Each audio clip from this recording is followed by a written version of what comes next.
What happens when country music royalty takes a seat across from one of daytime television's most outspoken voices, only for the conversation to swerve into territory no one saw coming? Today, we're unpacking the explosive moment that had audiences buzzing when Reba McEntire sat down on The View and quickly found herself under fire. The lights in the studio blazed brightly that Tuesday morning as Reba, radiant in her signature red hair and trademark smile, settled comfortably into the guest chair. She was there to promote her upcoming tour, simple, straightforward appearance. At least, that's how it started. "Welcome back to The View, everyone," Joy Behar announced with her signature New York bluntness. "We're here with the one and only Reba McEntire, country music legend, actress, and all-around entertainer. Thank you for having me." "Joy," Reba replied warmly, her Oklahoma drawl instantly familiar. "I always love coming on the show." At first, everything followed the usual script questions about tour dates, her new music, and life back on the road. Reba spoke with the polished charm of a veteran, sharing heartfelt stories about her fans and the magic of live performance.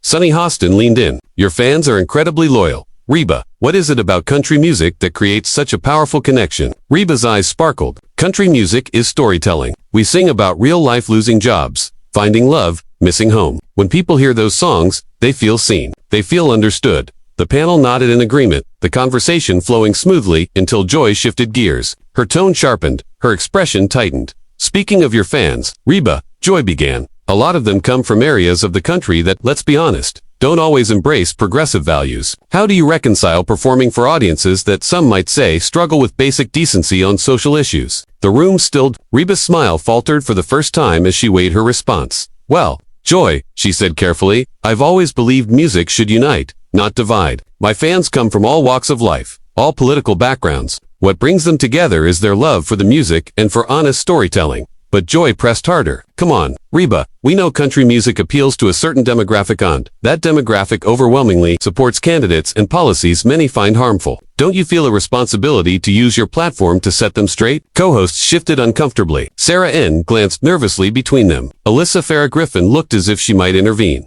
Reba took a breath, her voice still gentle but edged with steel. "Joy, I think you're making broad assumptions about people you've never met. My fans are teachers, nurses, farmers, veterans, small business owners, young families. They're good people with good hearts. And they don't deserve to be dismissed or stereotyped." Joy didn't back down. "But don't you think silence in the face of injustice is complicity? With a platform like yours, if you choose not to speak, aren't you part of the problem?" Reba's posture stiffened. Her hands gripped the arms of her chair, but her voice rang strong. "I've never been silent about kindness or respect. My whole career has been about showing up, supporting charities, helping my community, standing by people when they need it most. That's not silence, Joy. That's action. I don't think I need to declare my political affiliations to prove I care about people," Reba said, her tone calm but resolute. Joy scoffed, leaning back in her chair with a sharp laugh. "That's the problem though. Talking about kindness and respect, that's easy, that's safe. It doesn't cost you anything. Meanwhile, real people are getting crushed by the very policies your fanbase cheers for." A ripple of unease moved through the studio audience. What had started as a lighthearted entertainment segment now felt like a confrontation. Murmurs spread, and the air grew heavier, as if everyone could feel the balance of the interview shifting. Reba's jaw tightened, though her voice stayed steady. "Joy, you're confusing political activism with basic human decency. I don't have to climb on a soapbox to show I care. I do it every day through my actions, my music, and the way I treat people." "Actions like what?" Joy snapped. "Singing songs that make people feel good while they vote for leaders who strip rights from marginalized groups. That's not action, Reba. That's enabling." The accusation landed hard, and for the first time, Reba's polished composure wavered. Her eyes flickered with fire, anger threatening to break through. Still, her voice held firm. "You know what, Joy? I came here to talk about music and to share joy with the people who support me, not to be lectured about my moral character by someone who doesn't know me or my heart." The tension in the studio was electric. Camera operators exchanged glances. Producers gestured frantically off stage. The interview had veered far from the script. "Maybe we should circle back to your tour dates." Reba, Sarah N. interjected nervously, trying to diffuse the heat.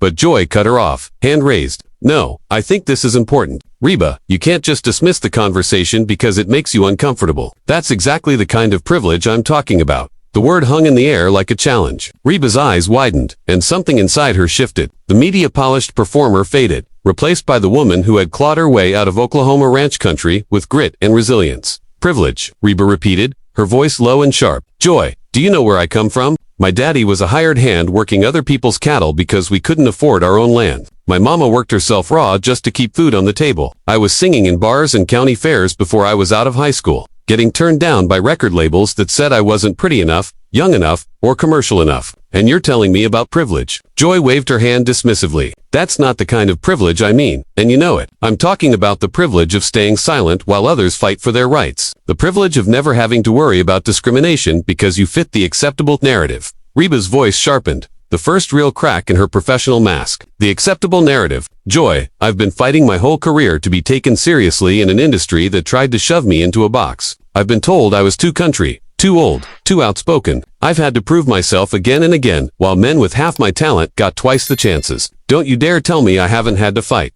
For the first time, Whoopi Goldberg, who had been quietly watching, spoke up. Ladies, maybe we should take a breath here. But Joy ignored her, eyes locked on Reba. That's exactly it. You can talk about your own struggles all day, but you can't extend that same empathy to people facing oppression right now. People who don't get the luxury of staying neutral. Reba's grip on the chair tightened, her knuckles white. I never said I don't care about those struggles. I said it's not my place to tell people how to vote or what to believe. Folks are smart enough to make up their own minds. Joy leaned forward, her voice rising. And that's the problem, Reba. Neutrality isn't neutral. It's siding with the status quo. Some decisions are wrong, Joy. Some beliefs are harmful. But when you say that refusing to call them out makes me complicit, you're putting words in my mouth. The studio was thick with unease. Audience members shifted in their seats, eyes darting around as if they'd wandered into the wrong show. The co-hosts exchanged anxious glances, but Joy pressed on, seemingly deaf to the discomfort in the room. Reba drew in a steadying breath. Joy, I respect your passion. I really do. But I think we fundamentally disagree about my role. I see my job as bringing people joy, telling stories that resonate, giving folks a break from their troubles. I don't see myself as their political conscience. That's a coup out. Joy snapped, pouncing on the words. You can't just sing about joy and ignore the fact that some of those same people are stripping it away from others. Silence always benefits one side, and whether you admit it or not, your silence is a choice. The words hit hard, and Reba's face flushed. This time, her reply carried steel. You know what, Joy? I'm done being lectured by someone who thinks they hold the monopoly on moral authority. You sit here in a New York studio, passing judgment on people you've never met, in places you've never been, facing struggles you've never lived. And you dare call me complicit because I don't perform my politics the way you want me to. Joy's eyes flashed. I'm not asking you to perform, Reba. I'm asking you to be honest about the consequences of your choices. Staying silent is a choice. Refusing to speak truth to power is a choice. And those choices have real consequences for real people. Reba suddenly pushed back her chair and stood, the movement sharp enough to send a shockwave through the audience. Cameras scrambled to track her, the studio erupting with gasps. You want to talk about truth to power? Joy, she said, towering over the table now, her voice ringing with fire. It's easy to sound brave when you're surrounded by people who agree with everything you say. Real courage is treating folks with respect even when you don't agree with them. Real courage is listening instead of attacking. Joy rose too, unwilling to be outdone, her face taut with defiance. Don't you dare turn this around and play the victim, Reba. This isn't an attack, it's accountability. You're a public figure. That comes with responsibility. Responsibility. Reba's voice climbed, edged with both fury and heartbreak. My responsibility is to my fans, to my family, to my craft, and to treating people with dignity, not to your need to turn every conversation into a political cage match. The other co-hosts scrambled to regain control. Alyssa Farah Griffin leaned forward desperately. Reba, maybe tell us about the themes in your new album, but they were drowned out. Joy's voice rose to match Reba's. This isn't politics, Reba. This is about basic human rights. People's ability to live safely in this world. If you think that's just politics, then you're more out of touch than I imagined. The words struck like a blow. Reba's face darkened, her voice dropping low, almost trembling with intensity. Out of touch. Joy, I spend more time with regular working people in a month than you do in a year. I know their struggles because I listen. I know what matters because I pay attention. And what I know is that most of them are just trying to keep food on the table, raise their families, and live decent lives without being told they're monsters for where they live or how they vote. Spare me the populist routine. Joy shot back, her voice dripping with disdain. Singing to them doesn't mean you understand the harm they cause. Individually, they might be nice people, but collectively, they uphold systems that hurt vulnerable communities. That's reality. That was the breaking point. Reba's composure shattered. Her voice thundered across the studio, silencing every murmur, every shuffle, every breath. Asterisk, you know what, Joy? I've had enough. Reba's voice cut through the air like a blade. I came here as a guest, and all you've done is attack me, my fans, and my character. You want to talk about harm. The real harm is convincing people they have to hate each other instead of finding common ground. Joy stepped closer, her eyes blazing. I'm not telling anyone to hate Reba. I'm asking them to stand up against hatred. That's the difference. But maybe you're too comfortable in your bubble to see it. My bubble? Reba let out a sharp, bitter laugh. Joy, you live in Manhattan, surrounded by people who agree with you, who never challenge a single belief you hold. And you lecture me about bubbles. At least I meet people who don't see the world like I do. At least I try to connect, not divide. The studio fell silent. The tension vibrating through every camera, every seat. Joy's voice grew sharper. What connects us should be justice, equality, protecting the vulnerable. But you won't commit to that, because you care more about selling tickets than doing what's right.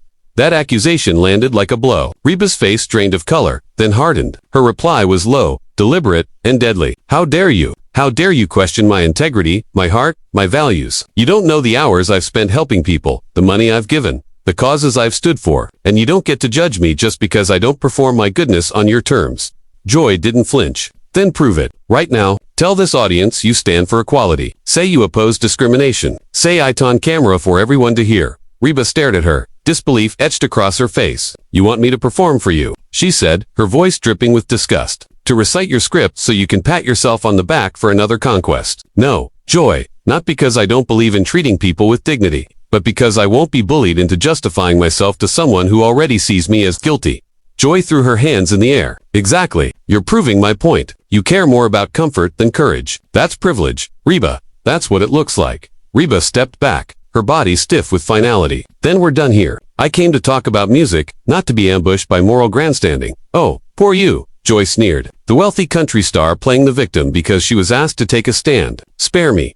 That was the breaking point. Reba looked around the studio at the cameras, the frozen co-hosts, the silent audience, then back at Joy. Her voice was calm, resolute. You're right, Joy. I do have privilege. The privilege of not sitting here and being disrespected. The privilege of walking away from toxic conversations dressed up as progress. And I'm using it right now. She tore off her microphone, the click of metal on the table echoing like a gavel. The studio gasped. Joy tried one last time. Oh, come on, Reba. You're really going to storm off instead of thinking beyond yourself. Reba looked her dead in the eye. I'm walking away because I won't mistake bullying for progress, or grandstanding for morality. To my fans watching, thank you. I see you, I respect you, and I will never apologize for refusing to judge you by your politics. Music is about connection, not division. She turned toward the cameras, her final words ringing clear. Joy thinks she's making a difference, but all she's making is noise.